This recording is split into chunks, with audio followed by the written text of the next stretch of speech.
I'm going to put myself in there and be part of the be part of the oh, there you go. Okay. Good afternoon. Let me say it again. Always trying to make sure that we give you information that's going to help our future generation, and want to keep you abreast of things that's happening with our young people, and with people in the community that's going on. This is Woman History Month, and I'm your host today, your one and only Captain85. So, how's everybody doing? We're just going to briefly touch on a few things that I think that are important to the community, to our future generation, the youth, and want everybody to participate. And if you got a comment, something, please make a comment. Share this information once this go off. That we want to be able to be vocal and let our young people know that we love them and care, and we appreciate all that they are trying to do and accomplish in their lives as well as in ours. But nevertheless, I'm going to do my best to continue to let you be aware of how we do things.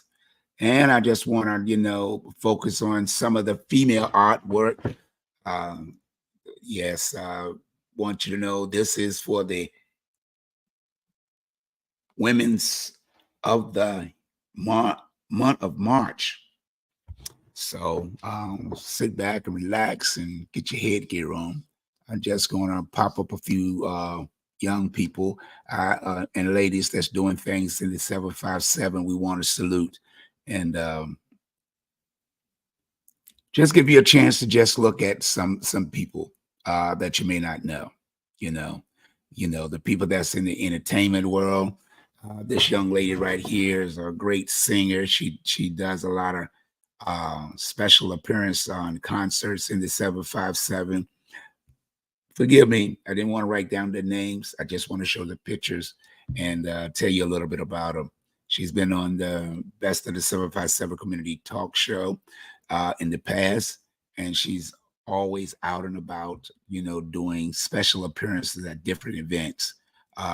Just to touch on a few, this young lady right here does a lot in the community and always have, and she's still being supportive of every community organization or community leaders, making sure that they get recognized. Several years ago, I got recognized with an award from her, and I just want to pop the pictures up today because there's so many. If I stay too long on the event, and this is I cannot go without mentioning her name. This is Mama Ali, and that's the former heavyweight champion of the world, the one and only Muhammad Ali. That's his widow, and just want you to, just paying homage to, because it's the month of March, just pop in and let everybody, and of course, the ladies of ODU, just want to pop them up there and, let people be, remember this month, March. This is the month of March. Let's celebrate the accomplishments of our Black women's, our Black queens. And whenever you see them, say, I appreciate you, all the hard work you put in and all the things you're doing to make this world a better place for our future generation. That's what it's all about. And of course, this young lady right here, she's a producer, a director, a writer. She does a lot as well, So I just want to pop the picture up, let you know these are the queens of the 757, 252, the 804, VA, 2 up and 2 down. I just want you to take a glimpse at these young ladies, these women that put so much work in our community. This is what it's all about. And as we continue to do things in our community to uplift and let our let our queens know that we appreciate all the things that they try to do and try to accomplish for the next generation. Today, I just want to briefly talk about a few things, not keep you long, because I know the holiday, everybody wants to be, the weekend, everybody wants to be relaxing, or right now, you got the Olympics on, you got March Madness, all the basketball teams, and everybody's, indulge in that. But we cannot never take a moment to realize that our future generation is under attack, and that we must prepare our future generation to do great things. And one is getting them to register to vote. It's important to register to vote.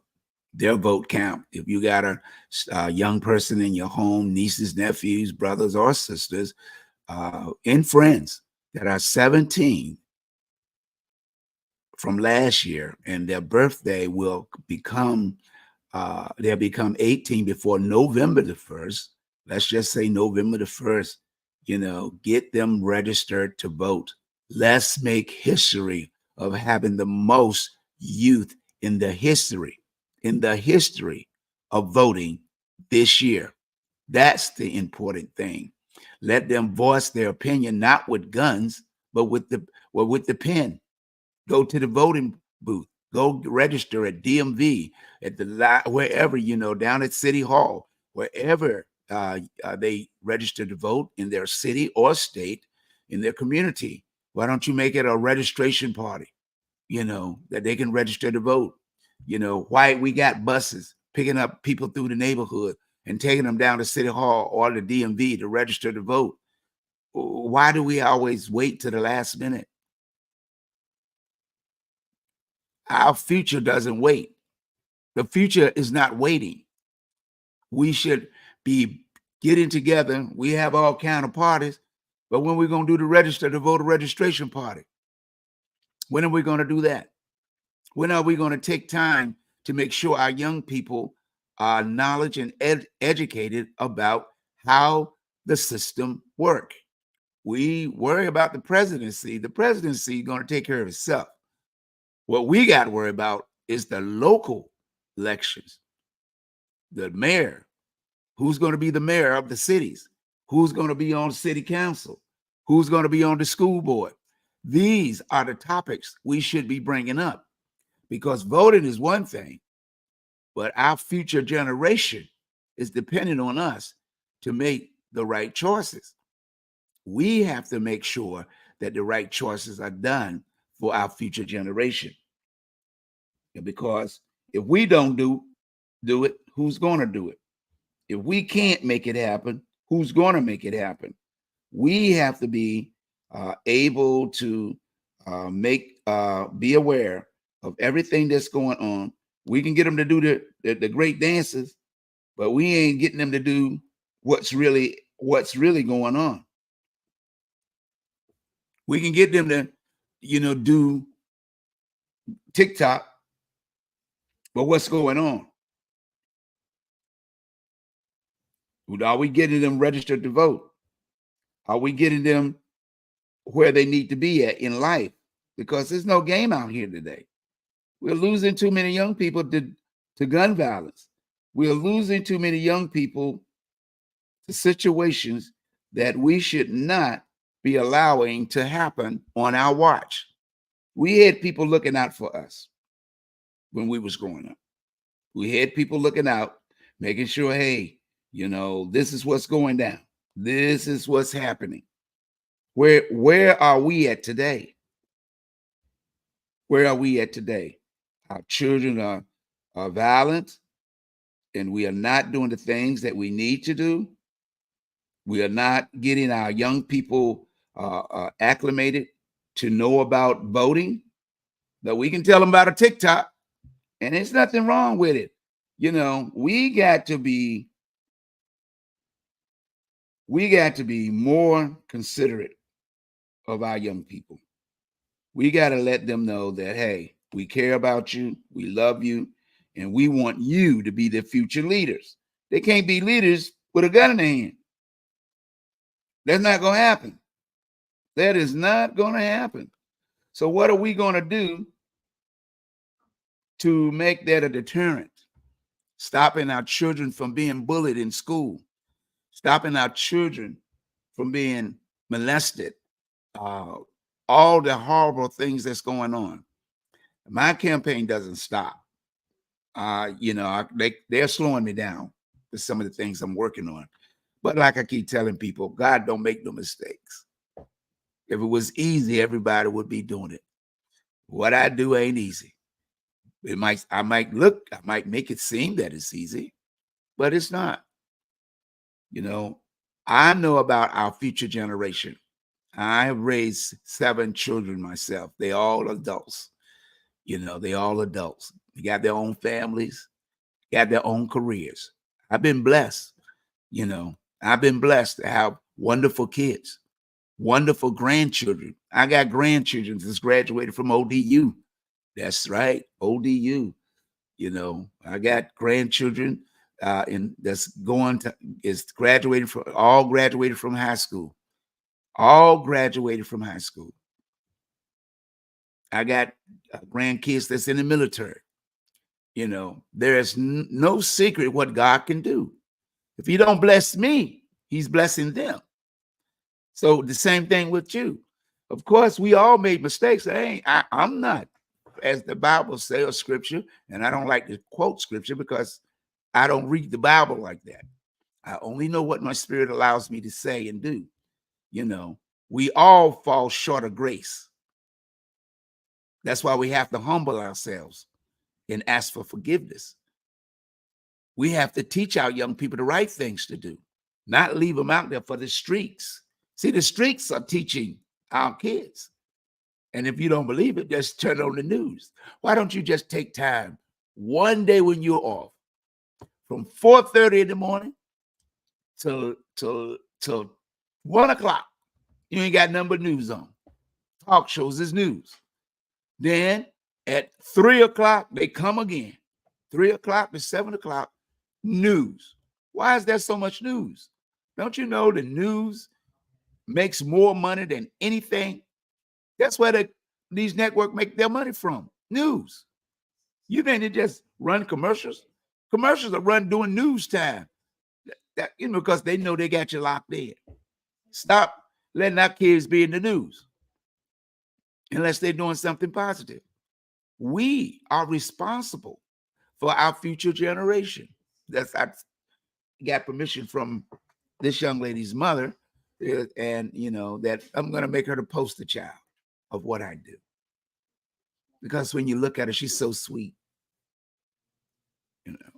and we got to look at all our children because that's what Jesus did. Jesus didn't come for us. We're supposed to know better.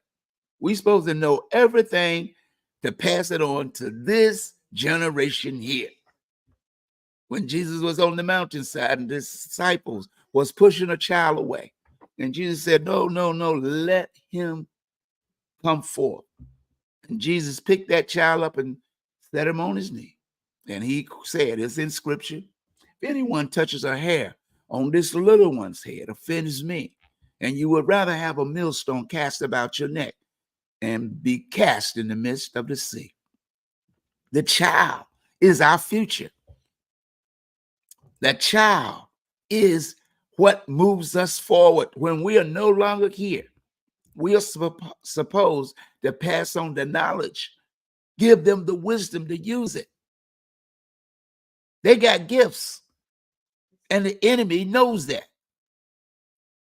You thinking you're looking at black and white and yellow, red and white and blue. God dang told you about worrying about the colors of the skin.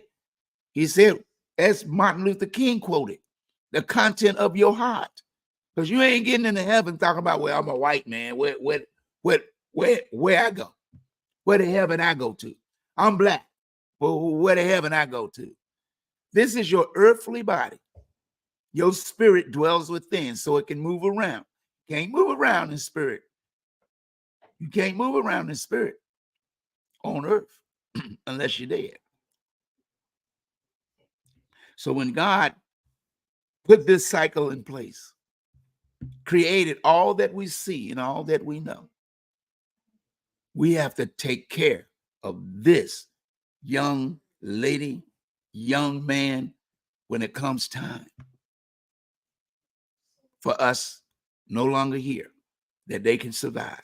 Because every generation is going to have someone to look up to or look down to.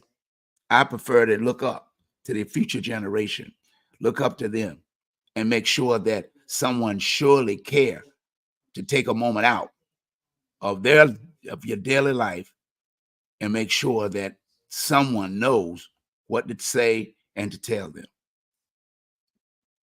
That's why it's important for this right here. Your votes count. All my children have been voting for years. I've been voting for years, ever since I was 20-something. Over 50 years of voting. Did I always get it right? Sometimes I did, sometimes I didn't. In the local level, I always been a Democrat? Yes. But sometimes I had to cross party lines and vote for a Republican. And if they got in seat and didn't do their job, even a Democrat, I don't care what party you belong to, there's only one party. That's why it's called a house party. If you ain't in my house doing what you're supposed to do, you got to leave. I don't take anything from anybody that's running for office. Let's get that straight. I have voted for people, had them on my show. You know, I don't go out to eat with them. I appreciate the offer, but I do support their campaign if it's something that's going to benefit the Afro-American community, the minority community, young people. That's what when you see me moving around, it ain't about me. Some people think it is. If it was about me, I'd probably be sitting home. I wouldn't even did this show today if it was about me. But somebody got to sound the horn for this November. It's critical. And I just want to play this quick video. Well, it's not quick. It's about a minute. But I wanted to play this video that I ran across today. That's why I was so late. And now if I can find it, unless they might have blocked me, because when it comes to this politics stuff, they don't like you adding stuff to the event that they don't want you to know. But this video is running on the internet, so I just want to pop it up here for a moment, and I hope you listen to it very carefully. The American people are tired of this charade. As I said before, my Republican colleagues simply grasp at straws that do not exist. While House Democrats in the Biden-Harris administration work to cut costs of prescription drugs, expand student loan forgiveness, and mitigate the threat of gun violence, Republican members of Congress continue to chase after Russian disinformation campaigns from the 2020 election, which have been thoroughly debunked again and again. And as usual, in this committee, we know who is in charge. It is the bondless, broke bluffer, twice impeached, 4 times indicted, insurrection initiator, election denying, self-declared dictator on day one, and puppet for Putin. The one who wants to terminate the Constitution and defund the FBI. The one who romanticized exchanging of love letters with North Korean dictator Kim Jong-un. The one who just last week embraced autocrat Orban of Hungary to discuss their diabolical plans to destroy our democracy. The one who proposed a policy to ban Muslims from this country. The one who just this week said any Jewish person who votes for a Democrat hates their religion and Israel. The one who called neo-Nazis carrying tiki torches chanting, "Jews will not replace us, good people." The one who referred to African nations as, I quote, shithole countries. The one who called NFL players, the majority whom are black, sons of bitches for taking a knee in protest of the ever ever-present racial inequality and police brutality that continues to pervade our justice system. The one who called Mexicans rapists and promised to build a wall and have them pay for it, and in case you missed it, it didn't happen. The one who told women of color born in the United States, elected to Congress and serving on this very committee, to go back to their own countries. The one who bragged about grabbing women by their private parts. The one who confused his rape victim, whom he claimed was not his type, for his very own ex-wife. The one who is an admitted and committed adulterer, who attempted to pay off a porn star for her silence. The one who has publicly mocked people with disabilities. The one who dodged the draft and referred to prisoners of war as losers, the very people who pay a high price so we can enjoy the freedoms that far too many of us take for granted. The one who boasted about being able to stand in the middle of Fifth Avenue to shoot someone and not lose votes. The one who promoted political and physical violence multiple times, including most recently at my rally in my home state of Ohio, where he declared there would be a bloodbath if he didn't win. The one who intentionally denied COVID was deadly and eventually suggested injecting bleach into our bodies to kill the respiratory virus that took the lives of 1 million people in the United States. The one who ordered his son-in-law get top secret security clearance, overruling concerns flagged by intelligence officials, who, according to this committee's chairman, admitted the former president's son-in-law crossed the line of ethics by accepting a $2 billion investment into that very same son-in-law's fledgling firm only 6 months after leaving the White House. If any of this sounds crazy, it's because it is. This might sound unbelievable, but it's all true. These are facts, indisputable facts, a thing that is known and proven to be true. This may be a foreign concept to some of my colleagues, but for those of us who still have a relationship with the truth, please know this is not an exhaustive list of inappropriate, unethical, and questionable behavior by the maniacal manipulator of Mar-a-Lago, because I could go on, but I only have 5 minutes. Yet here we are again, trying to make sense out of nonsense. I would humbly, respectfully ask my Republican colleagues on this committee to stop falling over yourselves to win the approval of one, because millions of people are depending on you to defend our delicate democracy.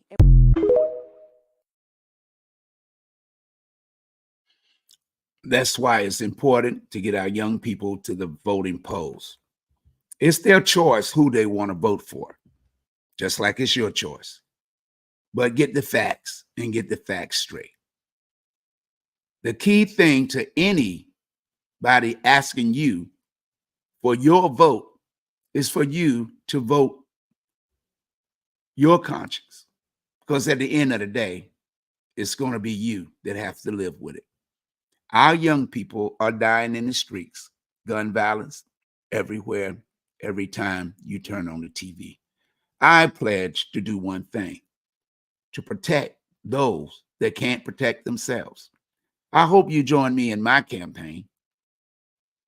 I hope you join me in my campaign. It's about the future generation. We have to come together to protect them, because they are relying on us. It's sad when we're no longer here, and we got to wonder why young people today are not crying.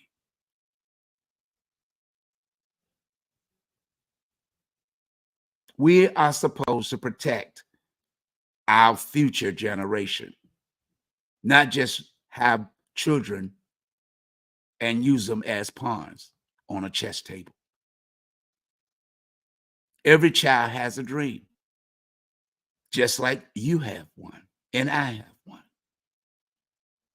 It's not about race, creed, or color. It's about learning to love one another. That's why you're here on this planet. That's why you have all these different nationalities. Just like if you look up in the sky, you see those stars. They are not stars, they're planets. They are planets. Maybe many have come from distant planets to live here. But today they say, oh no, hey, I'm staying where I'm at. Let don't go there. Don't go there. They zoom by and say, uh-oh, no. Mm-mm. It used to be a nice place to visit. But now, who's in charge? The future generation is at stake. Remember to tell your kids, they do not listen to the teacher. Pay attention to what the teachers say. They're not there to disrupt the class. They should not have a cell phone on, but have their cell phone near in the event something happened and they have to call someone. But they should never be in the classroom disrupting the teacher. The teacher has a job to do. And most teachers became teachers because they love children. I had two wonderful elementary teachers, Miss Darton and Miss Darton and Miss Overton. One was at the Brighton, the old Brighton. That was Miss Overton. When I first got took it out of the third grade and put into special education class. And then because we moved to another part of the city, I could no longer go to that school. I went to Riddick Weaver on South Street in Portsmouth, where I had the pleasure of being in the class of Miss Darton, a wonderful teacher. Being in a special education class is not easy because the work you learn is totally different from all the other classes. You get the same work every day. But when I got to Miss Darton and Miss Overton class, they said, Miss Overton said, I don't know why you in my class. But if you promise me that you would do the work, I promise you, I'll get you out of this class. But that's when my family moved to another part of the city, it couldn't happen. But when I got to the other school, Riddick Weaver, and I was in Miss Darton class, she observed the work I did, and she too said, look, you do great work. I don't know why you're in my class. If you like, I'm going to talk to some teachers and see, can I get you to go come where they let you come in their class and study. But you can't tell no one. And she did talk to a couple of teachers, and I did. She said, when you leave the class, just get your book quietly and don't tell nobody where you're going. Don't tell them where you're going. So different days, I would go to different classes in the elementary school. And after in the special education class, you can only stay in there at an elementary level until you get 14. Once you get 14, you got to go to junior high school in the special education class. So one day I was sitting there, I did the work the teacher gave me. I can't remember her name, and at this present. And she said, Henderson, get your work done. What are you doing?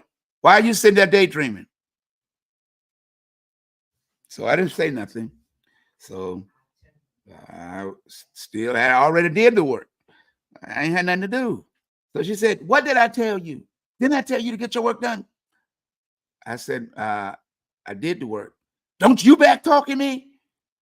I said, no, ma'am. I did the work. I'm finished. She said, well, check it. I said, I done checked it 2 or 3 times. What? You still talking about? Bring your paper up here to my desk. And I bet not find nothing wrong. So she looked at my paper. She said, go sit down. So the next day, when I was in a class, she called me up to her desk and said, Vaughn, what grade level you on at the other class? I said, grade level? We in special education class. Ain't no grade level. She said, well, what type of work she do? I said, well, when I was in Miss Darden class, she would let me go to other people classes. What? I said, she would let me go to other teachers' classes that wasn't special education. She said, I don't see that in your record. I said, I know, it's not there. She said, I want to apologize for, raising my voice because I thought you was not doing your work, and I apologize. And she said, let me ask you a question. Would you like to do that over here at the school? I said, if you can. She said, well, I'm going to ask some teachers. And she did. And I can remember one of the teachers, our name, his name was Mr. French. And, and I went in his class and maybe one other class, I can't remember. But I was only there for 2 years. After you get 16 in the special education class, you have to go to high school.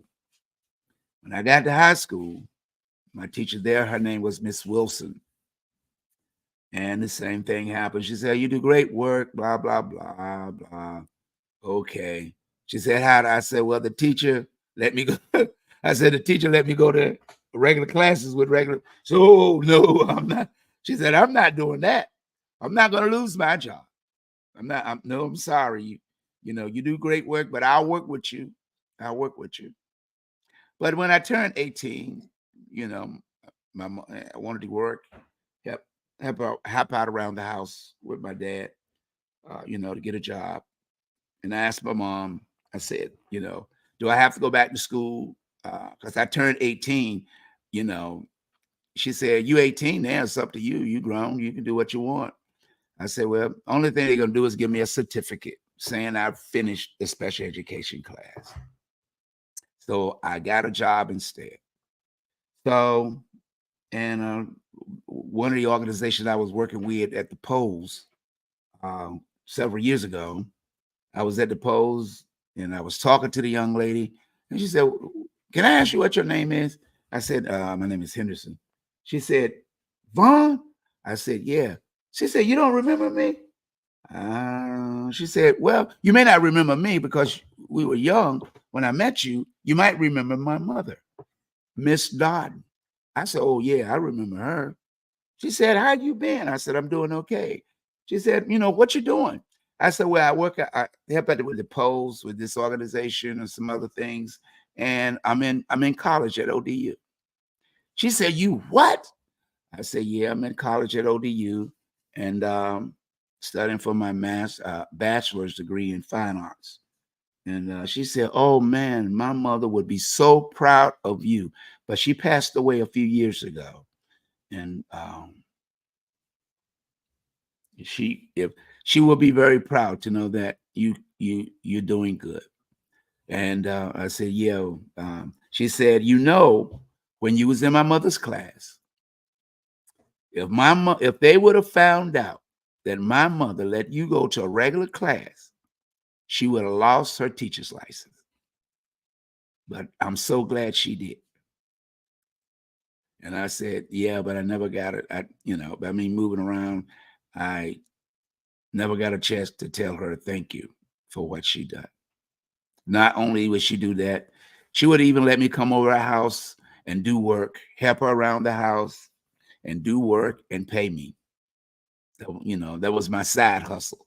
She would come and get me to vacuum the house, and she had the system that you didn't need. The vacuum was in the wall. All you had to do was plug it in whatever room you was in and vacuum it. So it wasn't really, our house was always immaculate. It was never dirty, but I just think she just wanted to do something so that I could have some money in my pocket. I grew up in that manner. My cousins was used to do the same thing. He would pay me to cook his dinner, so when he came home from work, that his meal would be ready. And he paid me about $25 or $30 a week to do that. And that's a lot of money in the 60s and 70s. So That to compare to today, they ain't, back then you could buy a whole lot with $30. Not today. But just to understand, to give you a picture of why I do what I do. It's never been about me. It's about the people that help me along the way, help me to be able to move forward with things I challenge to do. This is why I do what I do. I do this because somebody has to do it. These young people didn't ask to be born. Not one child, not even you, asked to come into this world. You only asked to be loved. You only asked to be loved. And when it comes to that, that's what I do. That's why I do it. I may not know you. I may not know your child, but I know a lot of people that I have come in contact with that had children. And they too will come to me and say, thank you for what you've done. But I didn't do it alone. If I did it alone, I can say, hey, I can take the bowels. But I have a wife that helped me. I have a wife that stands beside me and say, hey, I'll help you in whatever you want. And I appreciate her. And sometimes she might think I don't. And I'm not saying it because she's in the other room. I'm saying it because I'm doing my talk show. It's not about me. It's not about her. It's about the future generation. If we don't put in the work, and when judgment day comes, we have to stand in front of the one who created us and send us to do what we are supposed to do, it's too late to say, I didn't know. And I think he might reply is, did I not come so that you could have a chance for everlasting life? Did I not come so that you could have a choice on a planet called Mother Earth to do whatever you wanted to do? You had free will to do whatever you wanted to do, but you chose the latter. We all fall short of grace in God's place, but we are not supposed to give up. We are supposed to keep fighting. We are supposed to win. I don't have a heaven or hell to put no one in, but I know this, neither do the children. Every child is responsible for whatever they do after they turn over 12 years old. After they reach 12, they're responsible for all the things that they do. The enemy knows that. They have 12 years of education. Wonder why you go to college. Wonder why when you go to elementary school, there's 12 years.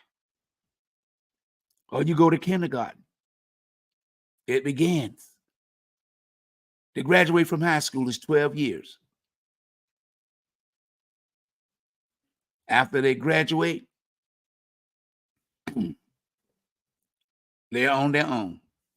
That's why when they turn 18, you can't sign nothing for them. They're an adult. They used to be, wouldn't be grown till they was 21. But the young lady always was grown at 18. But a man wasn't grown until he was 21. And now today's statistics say he's not even mature enough until he's 25 or 27. I wonder why. I wonder why. Because we educated, but that pipeline to prison gives us a college degree. You can get 10 to 30 or life depending on what your crime is.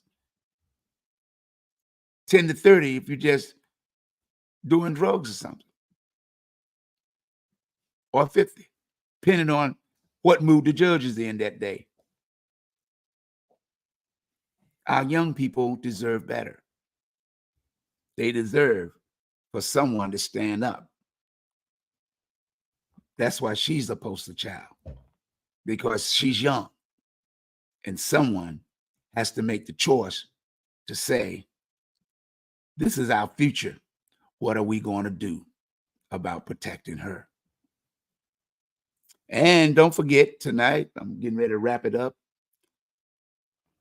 On Netflix is the Shirley Chisholm movie.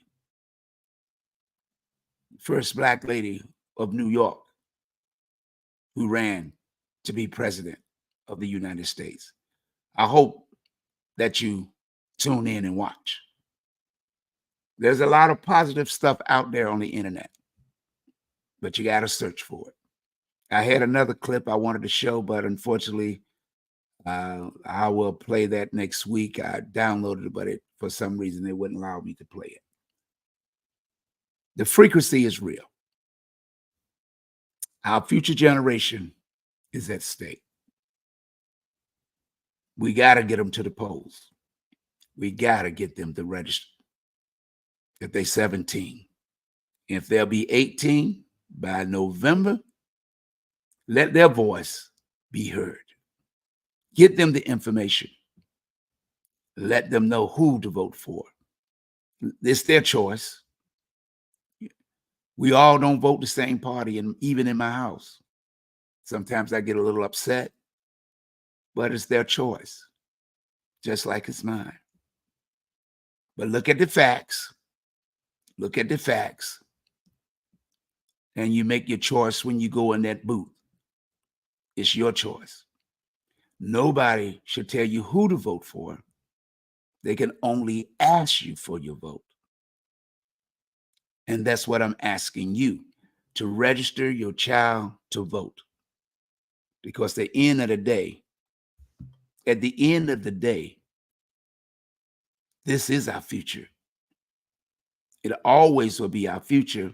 Either we do something while we're here, because after we're gone, they're the one that has to carry on the torch. The old gospel song they used to sing, we are soldiers in the army, and we got to fight. Although we have no right, we're holding up the banner because we's in Jesus' army.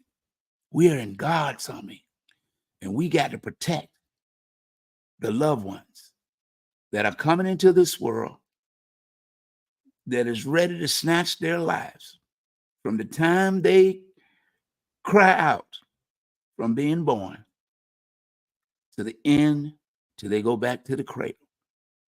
We all going to die, no question. But where your spirit goes is God's choice. But you help him make the right choice by the way you treat people, by the way you do things according to his will. We all have a right to the tree of life. That's why Jesus came into the world, because God do not talk to us. It's in your scripture. Jesus spoke it in Matthew's. He said, no man cometh to the Father unless he cometh through me. For I sit on the right side of the throne. And if you want to enter into the kingdom, you got to believe in Jesus Christ. People will tell you, oh, well, was this, it was that. I don't know. I wasn't there. But I know in my heart that Jesus came because he cared. And most people don't even know and understand. When you look at movies and these videos and games, it's a deterrent. Weaken your ability to use the gifts that God put in you. You are powerful way beyond measure. And you don't need a gun to prove that. The most powerful weapon you possess is your brain. The most powerful weapon that young people possess is their brain. Teach them and train them while they're young. So one day they'll grow up and be strong. To the next time we meet, to the next time we greet, you've been listening to Captain 85. aka the dream maker, aka the voice of inspiration. Whatever you want to call me. I go by many names. But my real name, you may never know. Because that's the way the story is told. Until the next time we meet, this is WVDM Radio. WVDM, the best of the 757, VA, and the world. We love you. We care. It's our future generation that needs your help. Even with this picture right here, before I go, I always try to make a statement. This one is like, our kids need help. Let me show you how subliminal messages are done. This right here saying they need help. This is our future. They're raising their hands. But when do you see these hands raised in that manner? When they're surrendering to the police. But the one on the far end got his hand stretched out wide. Why is it? That one is not stretched the same. Theirs are not stretched the same way. Watch out for subliminal messages. That is what's condemning our world. Until Tuesday, you've been listening to the best of the 757 Community Talk Show. Have a great Saturday afternoon. And don't forget to share if you care. Until the next time.